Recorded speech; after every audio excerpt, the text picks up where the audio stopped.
Hi, I'm Bran, and I love Hallmark Christmas movies. I'm Brian, and I like Hallmark Christmas movies. I'm Dan, and I despise Hallmark Christmas movies. I'm Dave, and I've lost my will to live. And this is the Deck the Hallmark podcast.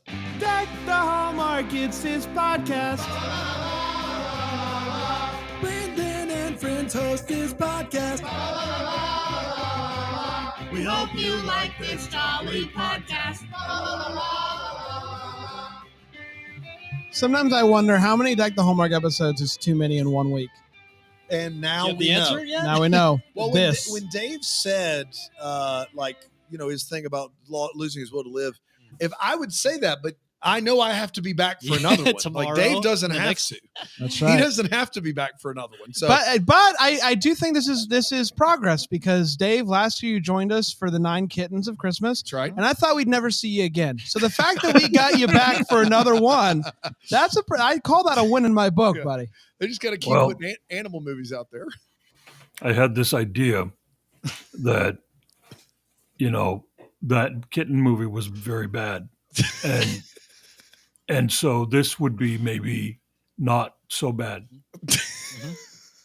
because I love an animal in a movie. I love the animals. As I mentioned on the kittens episode, the cruel joke of my existence is that I love dogs and cats, puppies and kittens, and I'm allergic to everything.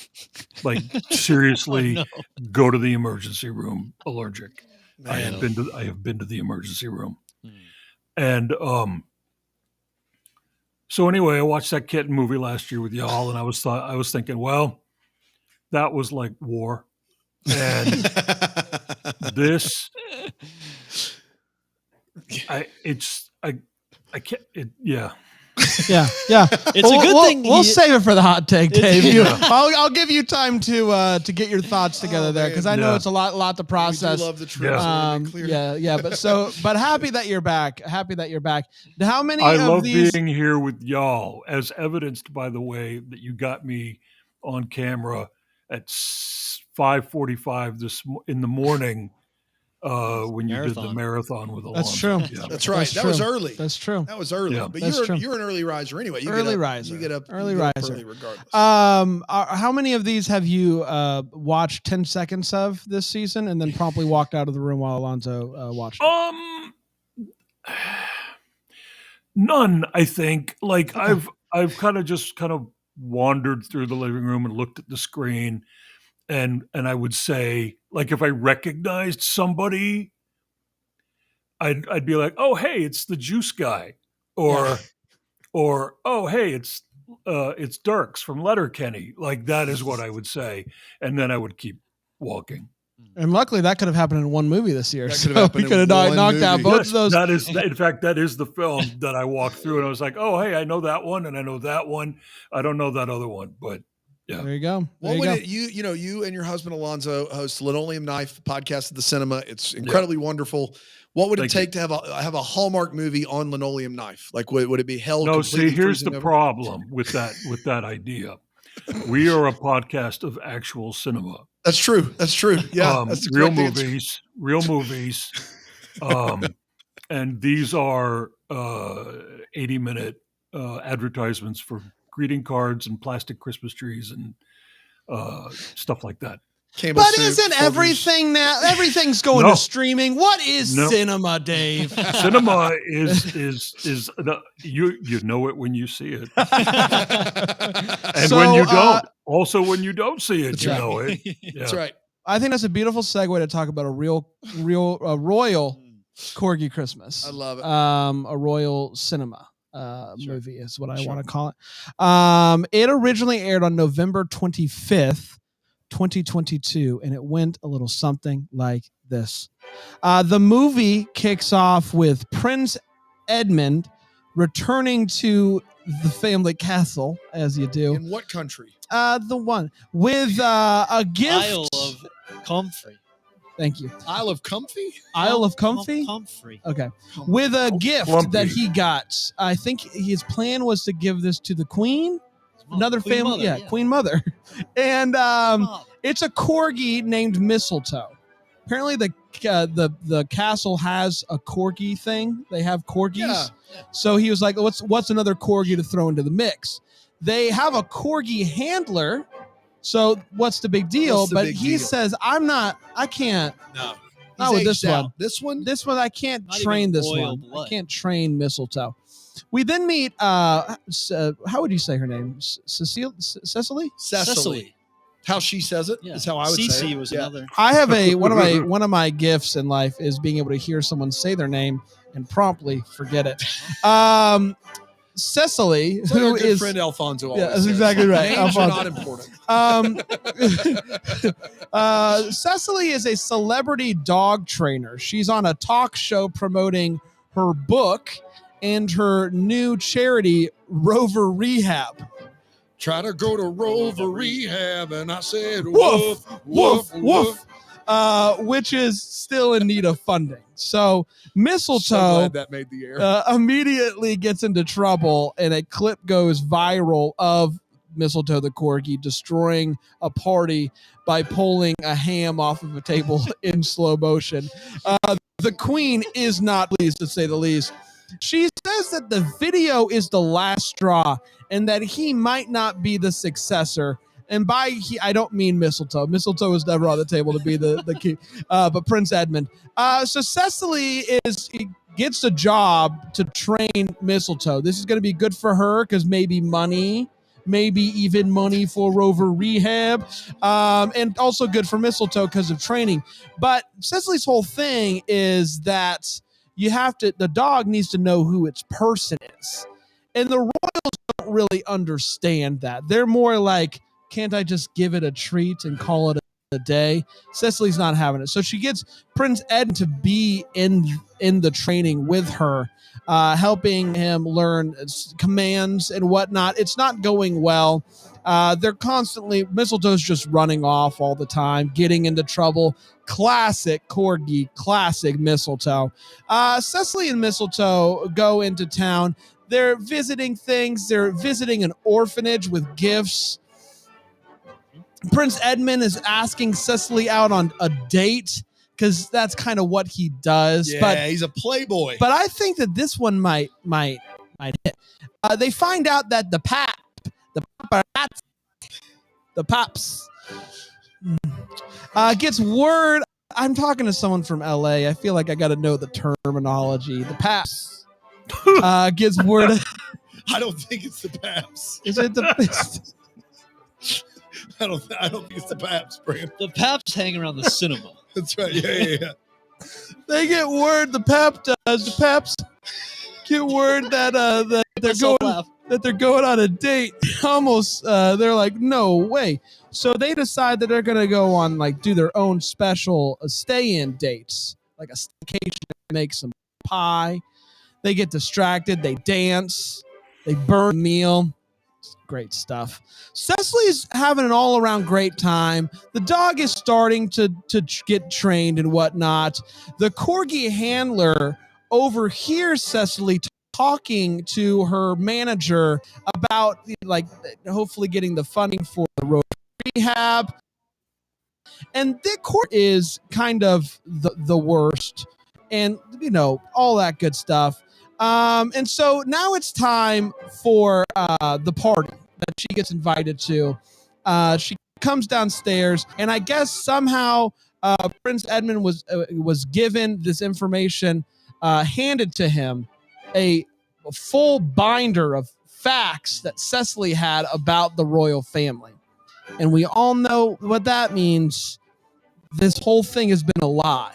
You have been faking liking me this whole time because you have a binder of facts on me. So says, hey, get out of here. You're good for nothing. She runs off and all that good stuff. And so the queen tells Edmund that it seemed out of character for Cecily to be doing this whole bit, just for funding for the thing. And he's like, that's interesting. I hadn't thought about that. Cecily's very sad when she's saying goodbye to Mistletoe, and who wouldn't be? But luckily, that time with Mistletoe gives Edmund enough time to find her, tells her that he's happy that she didn't leave, and that also he didn't become king. So now he can come to New York with her and like get a slice or something. They kiss. Mistletoe is happy about that. And that, my friends, was a Royal Corgi Christmas. We did it. Yeah, we're going to talk about this one when we come back from this break here on Deck the Hallmark. Guys, We're doing the best one. so good.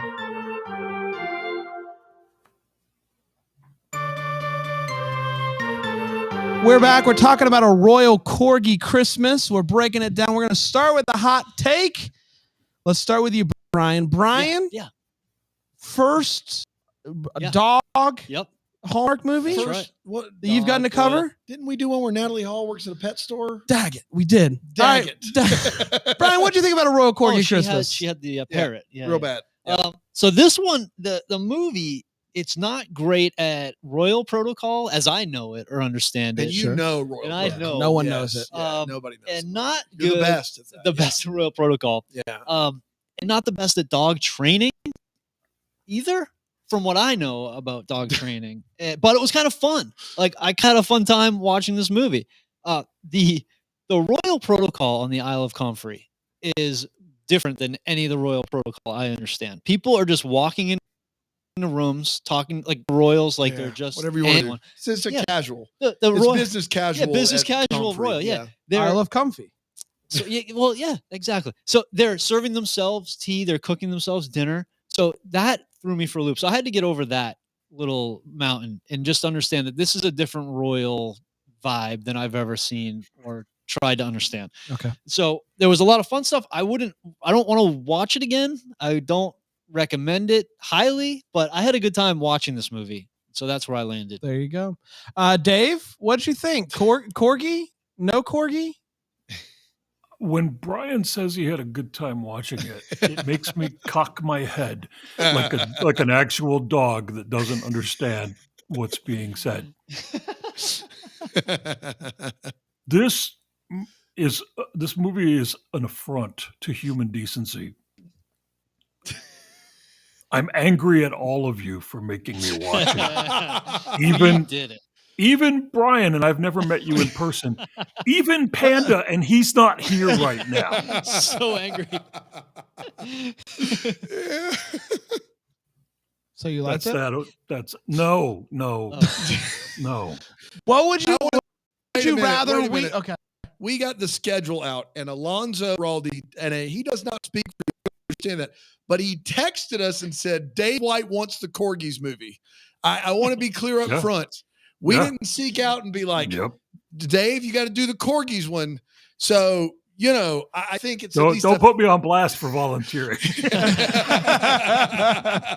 Gun to head, 9 Kittens or Corgi? Which one are you rewatching? Oh, 9 Kittens is The Godfather Part 1 and 2 compared to this. That's right. Like, yes. This is... I'm trying to get words out of my mouth to describe the abomination that this is. There is when Alonzo sat on the couch next to me while we watched this, and the words Mar Vista came up on the screen. And I said, what's a Mar Vista? I don't know what this is. Oh. And he said, okay, it's a production company, and they make really, really cheap movies that sometimes Hallmark picks up. He said, this one has higher production values than the other Mar Vista ones because it is officially in association with Hallmark, something like that. Yeah. Unfortunately, higher production values for Mar Vista. I don't know what the other Mar Vista movies look like, but like y'all see the movie Rushmore in the 90s. Yeah, the absolutely. sets Wes here Anderson. look like they don't look as good as the Max Fisher Players School Plays sets That's how bad everything looks here. But imagine, Dave, just if you will, yes. imagine on 72 millimeter at the New Beverly or something. Like, you Right. know, you got your Diet Coke and some Red Vines, and that film reel's rolling. Now, like, that's what you want, right? No. No. No, I don't want this. This is a very bad experience that I had watching this film. Good. Glad you could join us. That's my hot take. Yeah. Good. Glad worth every second of this day. I am not a huge royal guy. That's been Panda's thing. I would be personally okay not seeing another royal movie. And corgis aren't my dog. Like, I'm not a big corgi guy. So already going into this less than excited. And unfortunately, the hurdles in place that have been pointed out, even by Brian, who said he enjoyed the movie, were too much even for Brand to overcome. This will be towards the bottom of my list of movies. I do delight Hunter King, and I'm happy that she signed a deal with Hallmark. And you delight Hunter King. I delight so Hunter. Personally, Hunter, if we got her on the phone, she would say, Brand delights me. Yeah, I think so. Okay. I mean, I think she knows that about like our relationship. Yeah. And so I'm happy that she's going to be around more in 2023. And I thought that the guy was fine. But I hope to never go back to the Isle of Comfy again, where rules, it's like the Whose Line Is It Anyways of royal movies. That's right. Rules don't matter. The points mean nothing. And apparently you just, as many corgis as you can have, you can just have them wandering around. I don't know. It didn't do much for me, unfortunately. And I hate that. You guys know that I hate that. Yeah, I know you do. This is one of those movies where Hallmark basically like asks the animal in the movie to have so much cuteness that you overlook the movie. And I'm here to tell you that there's not a corgi in the world that could carry the weight of what they asked this corgi to carry. I mean, not with steroids and just begging strips. What about strips. with 3 corgis? It doesn't exist. This is a tough watch, people. I would even say, and I'm not going to be in the Hallmark movie drafts royal one. I think I might be. I'm not sure. This may be the worst royal movie I've ever seen, which is an impressive feat. We're in impressively bad territory here. The only thing that may work in this movie is Hunter King reacting to the idea of getting to do all the royal things while being the prince. And there's like one reaction that I was like, hey, it's the bit. Aside from that 10 seconds, this is 84 solid minutes of please don't, never again. I don't want to do this. And so I'm sorry on behalf of Dave White, who we've had several movies this year that got a thumbs up from me. And instead, we got Dave to come on, the guy who is on the podcast of the cinema for one of the worst of the year. So I feel like we did it. All the feels. I'm sorry. No, you go ahead. Yeah. Oh, I felt bad for the corgi because, I like corgis and they got those cute little nothing kind of legs, Yeah. And the dog is a very well-trained dog. Apparently its actual name is Bonbon. I did my homework. Nice. Yeah. Above and beyond. The dog's performance is very dutiful and earnest and sort of hardworking, but there's a look on its face that you cannot train into a dog, and it's the look of, I am trained to do this. I am looking for my treat. I am here for the check, aka the treat, That's right. and I'm looking off camera a lot at my trainer. Yes. I am not giving an emotional performance. You can pick animals out of the world that are going to be stars because they have expressive faces, they have unusual faces, they have faces that remind us of human emotions. And this dog looks like a dog that doesn't care about anything other than what the trainer is telling it to do. So I kind of felt bad for the dog, as you said, Dan. It was being asked to pull a lot of weight, and clearly the people making this don't care about human performances either. So there's no reason why they should care about dog performances. Yeah. And again, I don't want to blame the humans either. They are doing what they are paid to do. They're trying.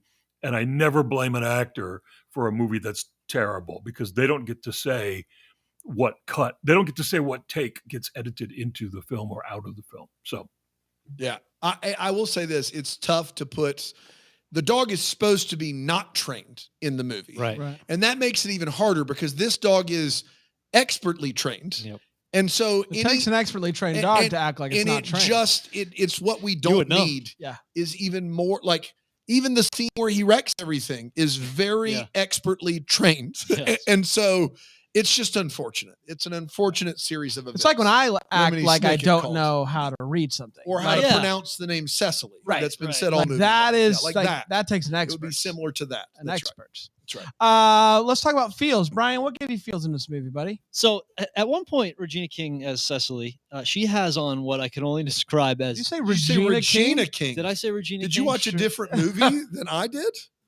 Yeah, you said Regina King. Why did I write Regina Academy Award winner Regina King. Academy Award winner. It's Hunter King. Yeah, it is Regina Hunter King. I did write Regina King. I have no idea. I must have been thinking of Regina Pizza, which is in Boston, a great pizzeria. For some reason, I wrote Regina King. Yeah, Hunter King as Cecily. So nice recovery with the pizza. Gets you guys like pizza, right? Sure, we all do. Oh man! So Hunter King. The only logical explanation for me writing Regina King is I was thinking of a pizza place in Massachusetts. I was it's the only logical explanation. Regina Pizza. So hungry at that time. She has on what looked like, I can only describe it as denim coveralls. Yes, and they were fantastic. Yeah, they look great. Denim. And the rest of my feels time, I'm yielding because I have a royal amount of wait whats that I need to get to. Oh, a royal amount. Fantastic. Though I did use a lot of time there that I didn't plan on using, so I don't know how many wait whats I'll get. Regina King, ladies and gentlemen. I saw that denim outfit and I said, Brian Harold's going nuts right now. Right. Just going nuts. A lot of denim. Dave, any feels for you while watching this? I feel nice when corgis run, and also when a corgi puppy does that little yawn that it does, and that happened. And so, so in those collective 3 seconds, I felt I felt that feeling I feel when I see a dog I want to pet and then I can't, or else my hand will fall off. Yeah, fair. Is that a good feeling? Yeah, it's a good feeling. Good feeling. Not the hand falling off. Not the hand falling off. That'd be a bad feeling. Yeah. I got none really watching this. Mm-hmm. I was so disappointed by the lack of Christmas. I just no real good feels in this one for me because it's not even a dog that I necessarily like. So even that is like not a feels for me. So unfortunately, it's a no for me, dog. Oh, good boy, like that. Sheesh. Royal amount of wait whats. Thanks, Brent. No for me, dog. Can we just cut it now and let Dave talk? I searched my heart and found nothing. I do think corgis are wonderful, but even in this movie, they didn't really get an opportunity to be like adorable or anything. So I just, it was a big fat no for me. Not enough corgi for you. Not enough corgi for me. Too much royal, not enough corgi. Yeah. Duchess's Royal Cat. We're going to take one more quick break. And we'll be right back to get to the Wait What's and the What the Hallmark here on Deck the Hallmark on WOOO Euro TV. Your town on the rocks.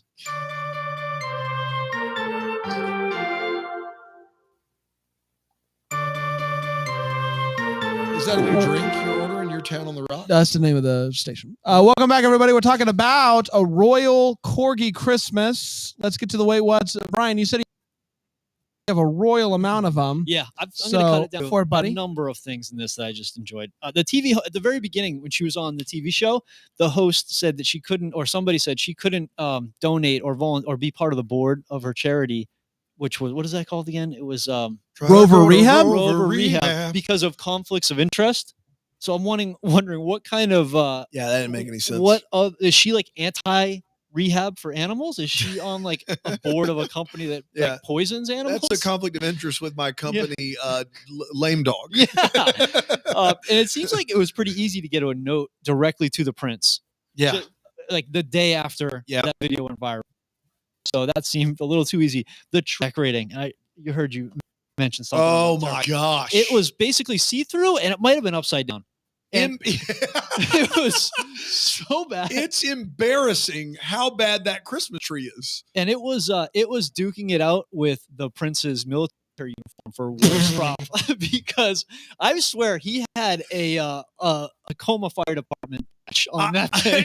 I'm telling you right now, my twin 6-year-olds put the medals on that uniform. It was like they put them on there, like all different colors, all over the place. Crooked. It was sword absurd, flopping around. That was from a prop department at a summer camp. It was it was really bad, and it was hilarious. It was so fun. Every time you see him in it, you laugh. And Hobbs tells the prince that the king would have wanted him to forge his own path, and I'm pretty sure the king would not have wanted the incoming prince to forge his own path. A lot of princes, look, that's a common thing, right? A lot of the whatever princes, you want to do. Yeah, but when you're born into this family, we want you to forge.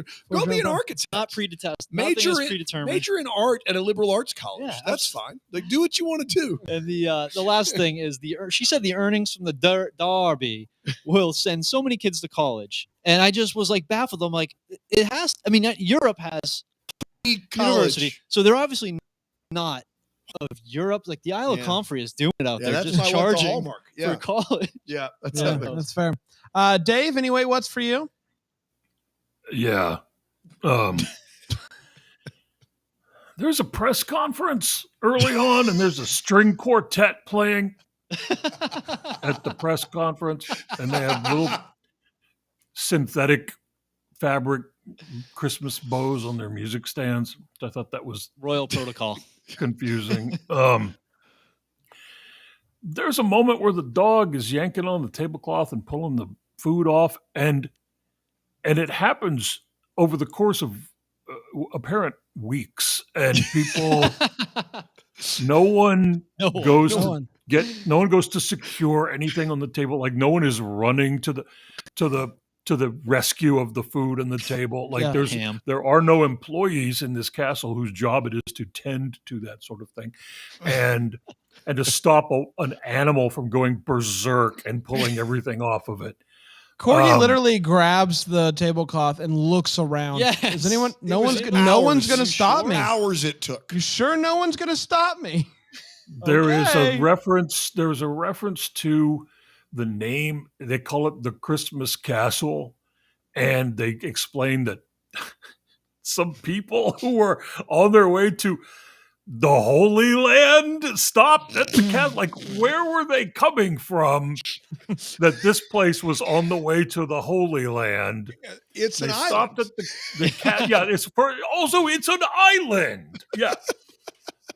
So they were taking a boat to the Holy Land, and they stopped at the castle. For some people, a Christmas castle might be the Holy Land. This castle, I've seen bouncy castles that look more like castles than this place. It is so flimsily constructed. You can't lean on the walls. Lots of drywall everywhere because that's what castles are made out of. Yeah. There's an exchange of dialogue where he says to her, Prince Guy says to trainer lady, Regina King, I believe is. Did I ever tell you? Yeah, Regina King. Did I ever tell you about my 24th birthday in Crete? Right. Yes. He says, "No, was it wild?" And he says, "I don't remember." And I think, then why did you bring it up? You couldn't tell her anything about it if you wanted to. You remember nothing. And I wish I could remember nothing about this film, but now I will be stuck with it in my mind forever. There's a moment where they are decorating that unfortunate tree, and there is a 16th century family heirloom that has not only been stored haphazardly in a box of random ornaments, and they get upset that the dog winds up with it in its mouth, but then they just take it and are passing it around hand to hand. Like, do you know what archivists have to wear on their hands when they're touching things? that It's are what you have to wear to pet a dog. 600. Yeah, things that are 600 years old. You don't just touch it with your little peanut butter fingers. You touch it. You touch it with gloves that will protect the thing. But nope. Not only do they pass it around from person to person. Oh, look at this 16th century family heirloom that was grandfather's favorite, the king's favorite. The dog gets it. They take it out of the dog's mouth, and then they just like leave it in a chair. And that also made no sense. There's a library, A secret library. there's a library where the priceless books are sort of all leaning at a 45-degree angle on a shelf. Do you know what happens in a library with super old valuable books? Not that. It's like, oh yes, we have our own personal Gutenberg Bible, and we just leave it on the floor, and the dog's going to pee on it any second. The door of the library is trompe l'oeil. So like it's a wallpaper of fake books. That's right. On the Yeah, I had that down as well. It's a like, secret library. Usually you want people to be fooled on the outside. Yeah. Like you have the same wallpaper on that door as everything else. Right. But who are you trying to fool on the that inside? Prince had a tough time finding that door sometimes too. Man, he's like, oh, come And on. when That was they- one of those nights in Crete. Yeah, No way. forget it. I have more. When they bake the pie, first of all the lights are off in the kitchen. It's all entirely lit by little twinkly lights. Yeah, sexy time. That ain't that's not a thing that anyone does. Also, 5 minutes. I don't know what 7,000 degree oven they used to bake that pie, but it began burning in under 5 minutes. Yeah, immediately. And instead of removing the burning item from the oven to stop the fire, they take tea towels and just sort of waft at the air. Yeah. That thing is still on fire in the oven. It's still burning. They're just going to like wave at it with tea towels to get the smoke out of their precious Christmas faces. It is I guess Dave, I'm done for now. you cook and you bake. You must have liked that oven though, right? That was a pretty cool looking oven. It's a fancy oven. You know, people, Fancy oven. richy riches, they get to have ovens like that. Riches. Oh yeah, and the Christmas ball takes place in the bright mid-afternoon sunlight. That's right. In their living Daytime. room. It's like a Thursday afternoon. It's time for the Christmas ball, you guys. Everyone show up in your weird, cheap-looking formal wear that isn't. It is, as Dan earlier said, this is a very embarrassing situation for everyone involved. Yeah, I'm so proud of myself. I had 4 of those. I had a couple of those Day as of- well, so I don't have a lot left Oh, over. I've got more. Don't worry. I'm sure that you do. One of them for me is the binder of facts that was somehow so offensive to him. I don't know how to break this to this guy, but he's famous.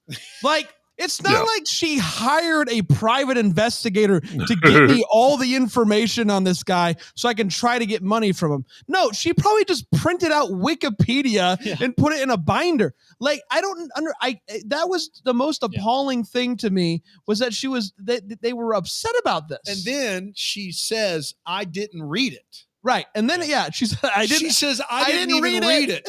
Why didn't you read it? That dude put that whole thing together. You're preparing to work with this guy.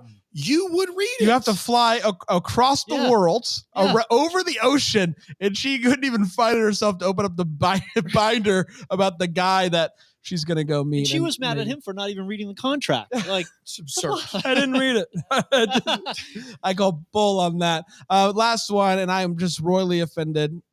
On behalf, the one thing that we have going into these royal movies is that we get to see these castles decorated to the nines with Christmas, and I've never been more disappointed in a Christmas Hallmark Christmas movie decorations than this movie. Can't hang a lot on drywall. The tree, Dave mentioned the tree was just barely. I was offended personally offended as someone who prides himself as if there was a board of Christmasdom, I'd be on that board, and I would say no, you're not invited. Christmas decorations in Hallmark movies are your cinema. Yes, yes. It's what yeah, that's fine. It's the whole ball game. It's 2 Corinthians. I don't know what we're doing here if we're gonna get a castle and just put a tree that I could literally stick my arm through and not feel a branch. Yeah. What are we doing? There are really beautiful trees out in the world, that a lot of people will refer to as Charlie Brown trees, but they are very branchy and spindly, and they are meant to be that way, to showcase ornaments. This was not pretty like that. This was something. This was something else. The decorations, I agree with you, Bran. The decorations should be fully on point in these films because quite often that's all there is. And unfortunately, I hate almost all the decorations I've ever seen in any Hallmark movie because they all look like, cheap plastic stuff from Balsam Hill, and I can't with that. Especially when they try to pass it off as these are family heirlooms, and I'm like, no, you got that. You got that on the internet last week. The decorations in this castle are haphazard and strewn about, and they. Movie magic is to take something cheap and make it look gorgeous and beautiful and old and real. And they have somehow managed to take things that look exactly what they are. This is a budget kingdom, if anything. And at one point, people are walking down some stairs, and there are these giant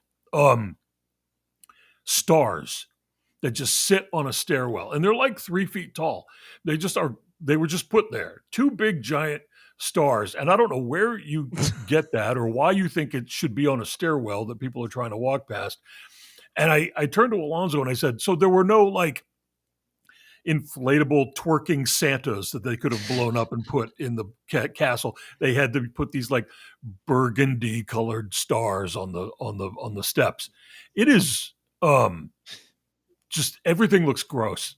Everything here looks gross. It's gross. It's gross. Dan, speaking of gross. No. How dare you? I would never. How dare you? You get it. So I, as a professional teacher, when I see Hallmark movies with teachers, I'm personally offended. I cannot even imagine being a real dog trainer watching this movie. I can't imagine sitting through it. First of all, we had find out and established that our leading lady has no training or certification to be a dog trainer. None. Zero. She took some psychology classes about human beings and applied them to animals. And Bob's your uncle. You've got yourself a dog trainer. Second of all, her big move that shows how awesome she is teaching dogs how to fetch. I could do that blindfolded. That is not a dog trainer. That is the most basic dog training of all time. Here's the problem. My big problem with that scene where the Corgi like destroys everything and no one's doing anything. And he literally pulls on the tablecloth with the Christmas ham, looks around and is like, is everybody cool with this? Keeps pulling. My problem is that later we see that video has gone viral, which means it's got millions of views, which means someone was following that little joker around with a camera the whole time. They had a close-up of multiple shots, ruining the Christmas ham, and they did nothing. So, like, who is that guy? Who's doing that? Like, what? How did we get this? Is there a Corgi cam footage? Is there a camera hanging on a dolly? We all look forward to the annual viral videos out of Buckingham Palace. That's right. It's the best. That's what we wait for. And then 2 more quick ones. First, the Christmas tree sucks. It sucks out loud. It's terrible. It sucks. He's got a secret library with a fake library door and a first edition of Great Expectations hanging out sideways. I don't even have time to discuss that. But can we discuss that in that secret library is a gorgeous Christmas tree? Yeah, you're right. is a fully plumed Christmas tree that looks like it would do great as the actual Isle of Comfrey Christmas tree, but instead is tucked into a secret library. Can we talk about that briefly? Because you were offended by the decorations. I was offended that they had a good tree and we're like, no, thanks. We don't want that one out in the public. That's absurd. But the biggest wait what to me, and I couldn't get over this. I know that these guys are ballers on a budget. I understand that the crown isn't up to snuff, but he donates a full-length basketball court to an orphanage. And he gets back from that, which I didn't even make the synopsis. He gets back from that, and the queen storms in and goes, "How are you going to afford the basketball court?" Okay, one, if we're that close on the margins, then we've got serious problems with the crown. Serious issues. If 94 feet of concrete and a couple of goals are gonna take us out of budget with the crown, we've got issues. But his answer is, I sold the Ferrari. He sold a $250,000 car to pay for an outdoor basketball court at an orphanage. He got ripped off, man. Like just ripped right off. I couldn't believe that scene. The crown can do that in a heartbeat, and he sold an Italian sports car. That's all I got, Brian. It's time for What the Hallmark are the things that we are still wondering about. Brian, what questions do you still have? So they mentioned chrono as the currency there, sure. And I guess I found that Chronos is a cryptocurrency, but I don't think they're using cryptocurrency. So I wonder what's the ratio chrono to dollar? Like, what are we talking about? Whatever it is, holds. That's what I know. If I know anything about crypto, hold to the moon, baby. Dave, what are you still wondering about? Nothing. Like I other than perhaps, I am not a monarchist, and I don't care about royalty unless it's like watching The Crown, where there are really good production values, sort of luxurious things to enjoy. What if this movie is trolling the idea of royalty? And that's why it sucks so much. Okay. Man. What if Meghan Markle secretly produced this film as a commentary on how she was treated by the British royal family? Man, I have to rethink everything I know about this movie, because if it was made bad on purpose, then it's a piece of art.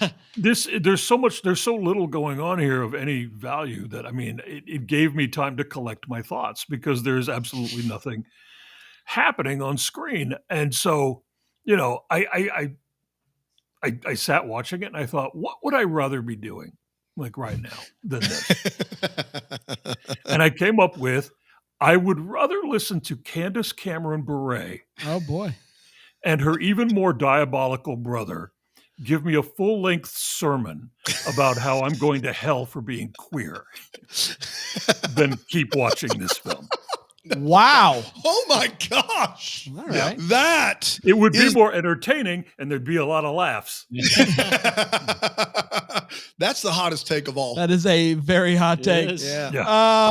Mine is this. She's on this Kelly Clarkson show. I don't know how to follow up Kirk Cameron other than just to slide past it. That's the moment of the season for me. She says, we're going to be back right after this, and we'll hear about a candle that filters out telemarketer calls. She does say and that. then they go straight to break. Yeah. And I didn't know what to make of that. Yeah. I would love to hear more about it. I don't know how a candle does anything other than candle. So very intrigued by the process of candle filtering out telemarketer calls. That scene lends me to believe that Dave's hypothesis of so bad on purpose because they're making fun of the royal movies may be possible. Man, I've got a lot to think makes about. you think, doesn't it? That's right. It really makes you think. And I also want to hear that lecture from Kirk and CCV. I think that goes without saying. Don't you want to hear how they word all hear of that stuff? You know they would. I want to hear it. Oh, they would really knock it out of the park. Oh man, they would. They would. They've got slides. They've got boards. They've got those felt boards that they flip over. They got. Oh man, it would be great. Mine was the Isle of Comfrey. Like it was definitely the how British are we supposed to believe they are? Yeah. Because we have the gambling, like a very last minute idea where we have people gamble and all the proceeds go to this orphanage. Well, what happens if the house loses on that and the Crown's got to cover it when they can't even afford a basketball court? And then they clearly, it costs money to go to college. And so where is this place? Like what part of what continent are we on? And then I forgot about the boat to the Holy Land. That makes it even funnier to me. So that was all, like, just the Isle of Comfrey in general, where it's located and what their deal is politically. That was what I had. Fantastic. We did, everybody. Congratulations. Dave, would you like to tell people how they can hear more of your delightful voice in podcasting form? I co-host a podcast with my husband, whose name is Alfonso Duralde. That's right. He's gonna love that. And it's called Linoleum Knife. We've been doing it for 12 years. We are both film critics by that's our actual job. You're really a professional film critic. Really actual film critics. And so that's what I mean. Also, you could go if you want, Christmas things, if you want to relate to us on a Christmas level. We have an Instagram account that is dedicated entirely to the Christmas decorations that we obsessively have collected over the past 27 years of being a couple, and we have impeccable taste. That is something I'm confident about, so spend your time on our Instagram account. It is called DXAXtree. Go there. Don't watch this movie. This film has a moral obligation to stop existing. It's on the DVD box. That's Dave right. White says it's a great Instagram follow. It is. I can confirm. Dave, always good to see you, my friend. Always a pleasure. I'm sorry that we had to meet under these circumstances, but I'm always happy to see you. Here's the thing. If this movie had been good, then what would I have had to say? I would have to ask. I would have to act like a film critic. I would love to hear you wax poetic about a good Hallmark movie. I would pay for that. Find one for me, and then we'll talk. Yeah. Still looking. We'll get there. All right, Dave. Good to see you. Everybody else, see you tomorrow with more of it. Until then, maybe we're the first to wish you a Merry Christmas. The Hallmark is a That Sounds Fun podcast. It's produced by Tracy Name. It's recorded live in that Greenville, South Carolina. For more information on Deck the Hallmark, you can go to deckthehallmark.com.